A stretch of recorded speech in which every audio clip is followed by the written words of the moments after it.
Have you ever had one of those days where you're absolutely on fire in training?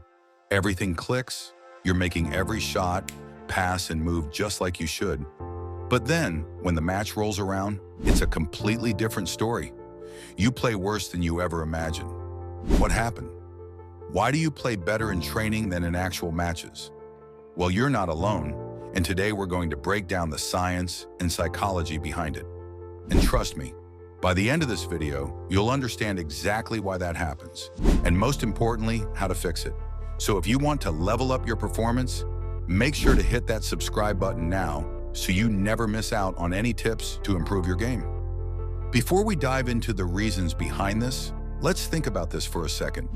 In training, there are no consequences, no pressure, no huge expectations. But when the match begins, suddenly it's like the weight of the world is on your shoulders. The question is, why does this pressure affect your game so much? Well, there are actually a few key factors, and we're going to explore each one. Stick with me, and let's get to the root of why you might be feeling this way. First things first, training is comfortable. You're in your element.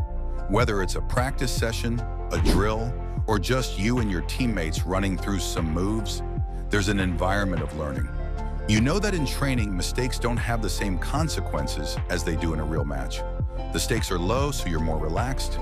It's a controlled environment where you can make mistakes, learn from them, and try again.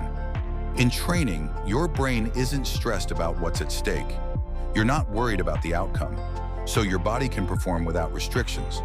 This is why you feel more free to take risks, try new techniques, and truly express your full potential.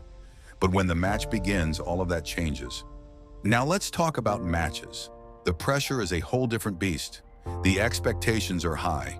You want to perform, you want to win, and you want to impress. Not just your coach, but your teammates and the fans too. And guess what? That pressure can cause your body and mind to go into fight or flight mode. This is a natural reaction. Your brain gets flooded with stress hormones like cortisol, and suddenly those easy shots you made in training start to feel impossible. When you're under pressure, your focus can narrow, and you might overthink every movement. The brain starts analyzing every decision you make, which takes away from your natural flow. And here's the kicker. Those nerves can affect your motor skills. You start to hesitate, second-guess yourself, and that can lead to performance anxiety, which ultimately causes you to play worse than in training. Another reason you might struggle in matches is mental blocks. During training, you don't have to think too much. You can just play. But when the pressure's on in a match, self-doubt creeps in. You start to wonder if you'll make the right decisions, if you're good enough, if you'll let your team down. All these thoughts can create mental barriers that make it harder for you to perform at your best. Mental blocks can severely impact your performance. The more you doubt yourself, the more you freeze in key moments. Training allows you to focus purely on execution, but in a match, your mental state plays a huge role in how you execute those skills. Let's not forget about physical fatigue. In training, you're generally working on specific skills, and you can take breaks whenever you need. But in a match, you're running, sprinting, and putting your body through much more intense physical stress. You might not even realize it, but fatigue can slowly creep in, and it impacts your decision-making and reaction time.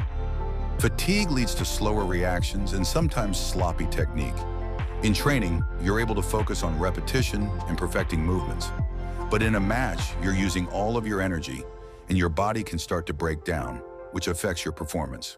In training, you get instant feedback from your coach or teammates. You make a mistake, they correct you, and you adjust. But in a match, you don't always have that luxury. The feedback loop is much slower. You may not get immediate corrections, which means you have to rely on your own judgment to adjust.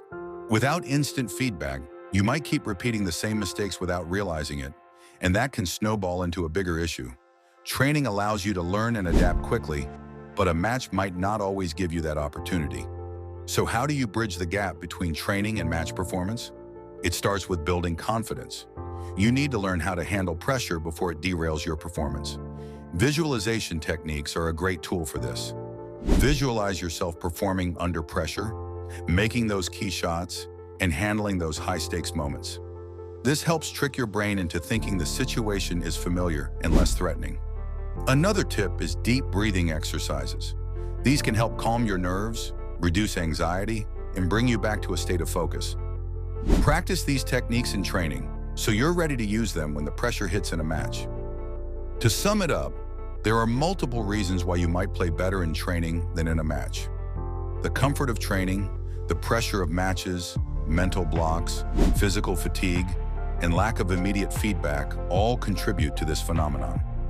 But with the right mental strategies, stress management techniques, and self-confidence, you can begin to perform just as well in matches as you do in training.